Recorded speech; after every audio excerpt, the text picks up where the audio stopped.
Hey guys, what's going on? We got another PvP video, the first PvP video of Season 4, which is super exciting. So if you don't know, Season 4 just came out. You probably do know if you watch this, but so that means all gear has been reset. So we're all in green gear, as you can see, and we have no tier set. So for those Storm lovers and Primordial Wave haters, yay! So we're playing Storm without Primordial Wave, which is a huge bonus. But as you'll see throughout this, our damage is very comparable to everybody else's. On top of that, this first match that I play, I am completely out of it. Like I am just, I don't even know. I just couldn't play at all. But I felt bad for the Warlock because I was playing like garbage. But hey, but overall the match, I think everybody played very good, and it was a blast. I actually enjoyed it. It felt like everybody's on the same power level. I didn't feel like anybody was too strong or too weak or anything like that. Obviously the Warlock, not the greatest matchup for him, because Beastmaster, Ret, Enhance all kind of, you know, steamroll them and off we go. But anyways, on to the match. Here I'm playing Static Cling Totem. I wanted to try and control the team and get them, kind of try and pull them off the Warlock a little bit, and a little bit of grouping up too for big Shadow Furies and stuff like that. But you can see I'm struggling a little bit. I don't even have my medallion on my bar.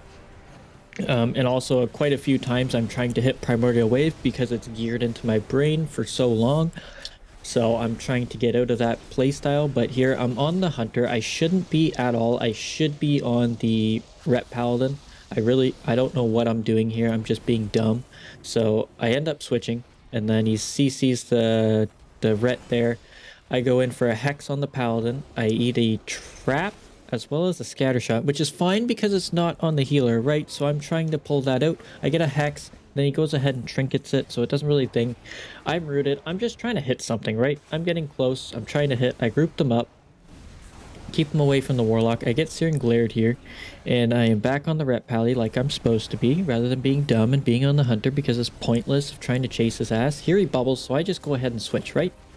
I just want to deal damage. I miss a kick because I'm bad. I eat another trap for the priest, which is fairly good. I kind of wish I was playing Poison Cleanse though to get rid of the hunter thingy, the silence effect. So here I get a lasso on the hunter, just trying to stop a little bit of damage, let the priest kind of catch up, hopefully.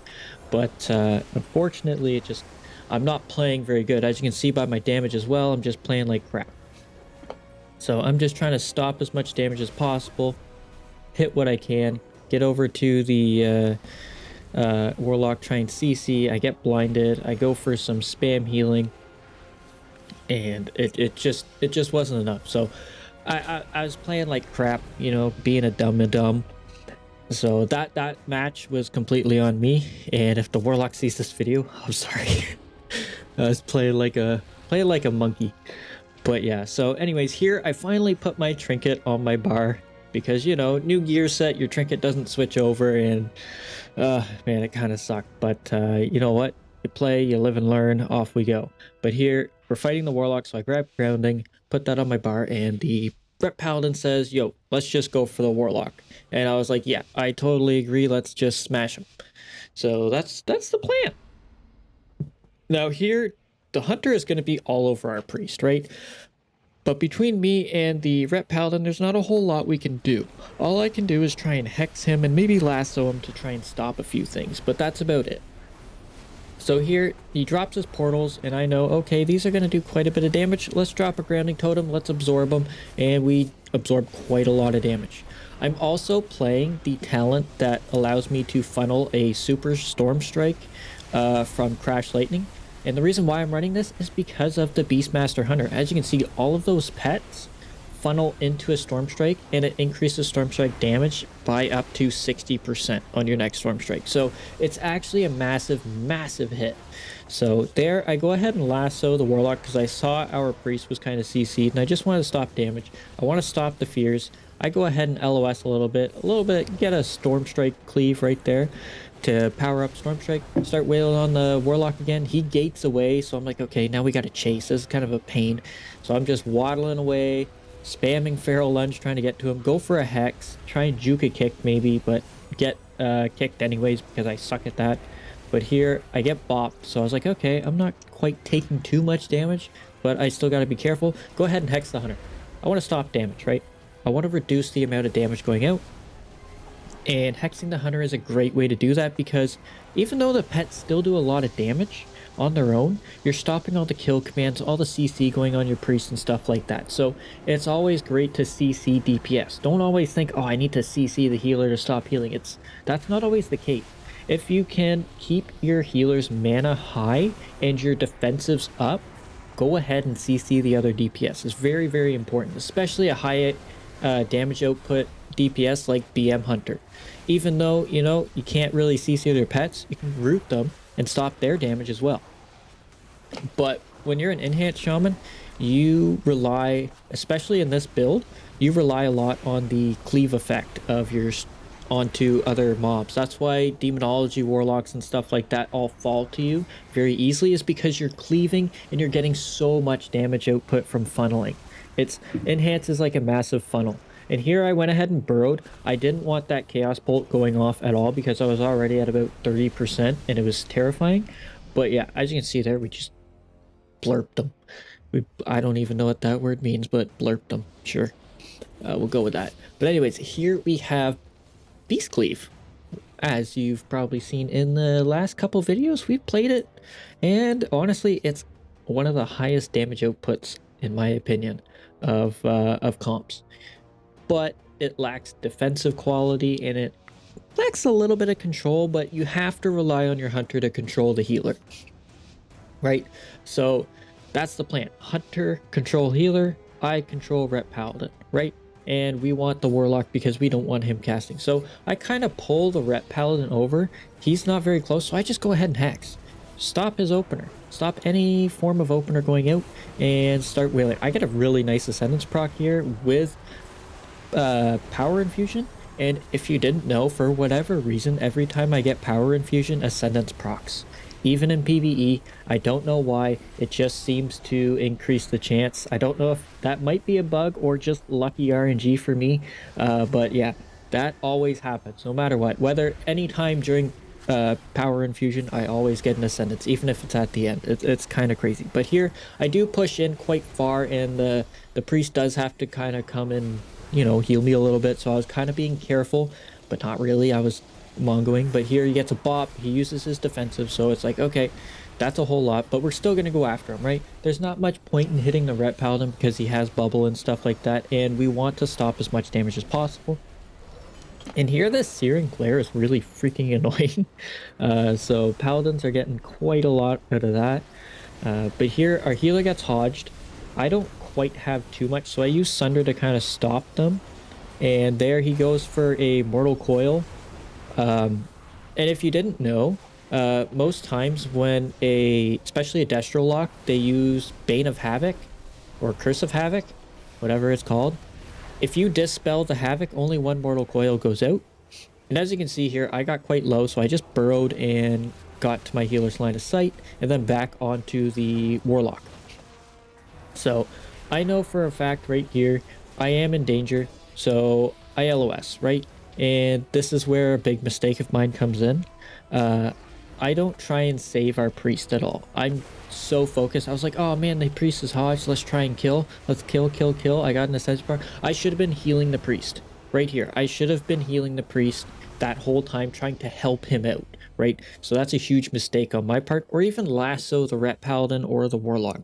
I should have done something, but you know, just being a dum-dum, I just went for the damage and didn't think about that. So on to the next match though. We are with the Holy Paladin now, and we got the Rep Paladin on our side. And once again, the Rep Paladin says, let's go for the Warlock. And I was like, hell yeah, let's go. So that was the plan. And we have our grounding totem, we have Burrow, and we have Ride the Lightning. I love Ride the Lightning. It's a great talent, and I hope it's here to stay, or maybe even come into the talent tree. That'd be sick. But anyways, here we just beeline for this Warlock, and I'm purging, trying to get that PI off of him. but I don't get it, so I don't worry too much about it. I just drop a grounding totem, it absorbs one of the coils, and I'm still taking a whole lot of damage, so I go ahead and wall. I don't quite want to burrow because the priest does have some defensives ready, and it seems like a lot of damage is going on to me. But as you can see, we are just trucking this warlock quite a bit. I am trying to interrupt his fears for the majority, as well as just kind of disrupt him when he's trying to do chaos bolts, right? Fears are very important to interrupt, in my opinion. Chaos bolts are important as well. They lock both shadow and fire, but fear is very disruptive due to being, one, it's his CC, and if you don't have tremor and you get feared, he's going to get 2 free chaos bolts off anyway, so there's really no point in not kicking the fear, right? Because when you get feared, it's not guaranteed to break all the time to damage. It does have a threshold. So that's why I try to focus kicks on fear, and as you can see, he just falls and then he kind of gives up there, but it's kind of expected when you're fighting 2 just monster DPSs, right? So it kind of sucked for his part, but hey, it is what it is. And here I go switch to shamanism. The first match I tried using static cling totem, I messed it up, didn't use it properly, and it sucked. So I was like, screw it, let's just go full Mongo, and we take Bloodlust. And I love having Bloodlust in PvP, and it works very, very well with a warlock in that matter. So let's get to it. Our main focus gonna be the Ret Paladin, as per usual. We don't want to chase down the BM Hunter because he's a pain in the butt to chase. So I'm wailing on him. I thought he was gonna go for a blind here, so I'm kind of trying to sit back a little bit, but it looks like the Ret Paladin's just wailing on the Paladin. Not too sure why, but he does take quite a lot of damage. I get scared and try and heal a little bit, try and help him out. Here, I'm taking a lot of damage, so I just go ahead and wall. Here, the Warlock starts pumping. We get a lot of defensives from the priest. He drops Dome. He also used a pain suppression as well, so we get quite a lot of defensives out of them all. And I went to interrupt the priest, but I hit the wrong keybind. I actually interrupted the hunter there, so I was like, oh, I'm dumb. So I just go ahead for a hex, and that's where we get bubble. And now the bubble just finished. I use a whatchamacallit, crash lightning to generate that big storm strike, right? And we get quite a lot of damage here on the hunter. You know, he gets out of the stun, so I go ahead and use Sunder to incap him, keep him in the warlock's line of sight for another second. This is actually where the paladin started yelling at me to try and not follow and pull them back, which I understand why, but at the same time I felt like if we didn't quite push in, if I didn't keep like lightly pressuring them, then I felt like we were going to fall behind. And obviously I did kind of scare the crap out of the paladin there, but the warlock made a really good mortal coil here and got quite a lot of damage out. Oh, not there.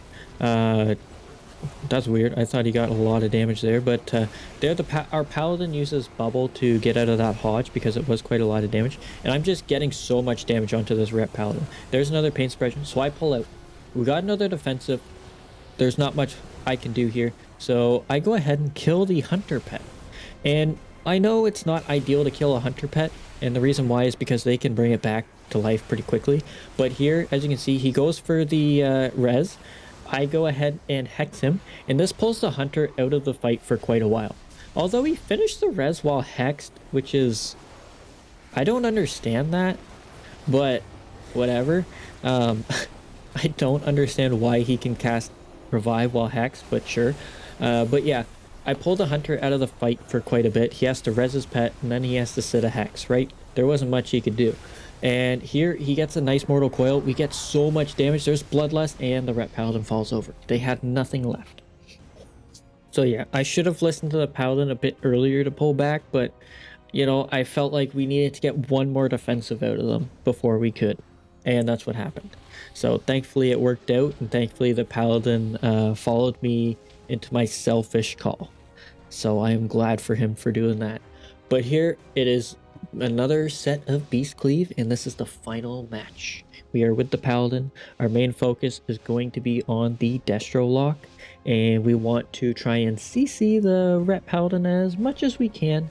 You know, try and get a little bit of damage canceled out as much as possible. Here I realized I'm still playing Bloodlust, so I was like, oh crap, I hope we don't need grounding totem, so let me just fix this macro real quick, and off we go. They pushed into the middle, which is kind of works out for me. They're nice and close, and there a freedom is dropped. I can't really get to him, so I use Spirit Walk, try and get to him. They want to play on top of their portal, which is completely fine.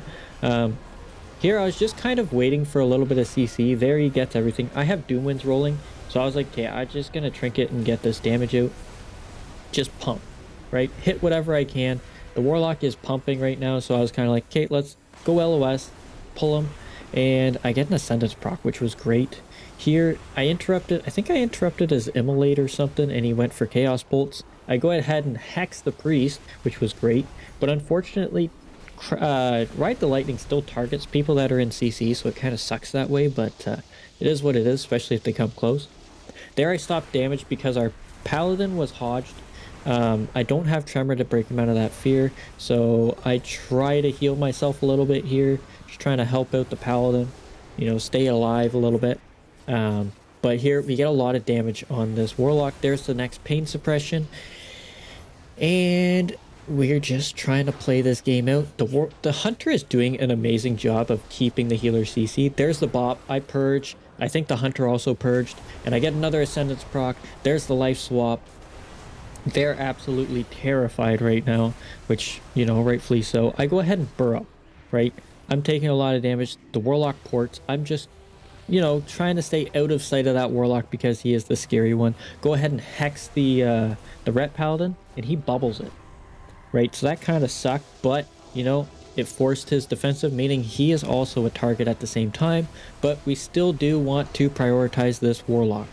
So, there's the Doom Winds. His sacrifice debuff is about to go away, and full damage is going out onto this Warlock in a second. He runs away, so I'm like, okay, well, let's just keep lining him, pull him back. The Pally rushes in, gets feared, unfortunately, but still ends up getting some sort of pressure on the Priest. There it is from the Ret Paladin, and the Hunter finishes it. But yeah, overall, since it's a new season, we got things back in the storm again. But anyways, it's pretty great. But yeah, that is it for this video. Thank you so much for watching. Hopefully you enjoyed, hopefully it helped, and I hope to see you in the next one. Laters!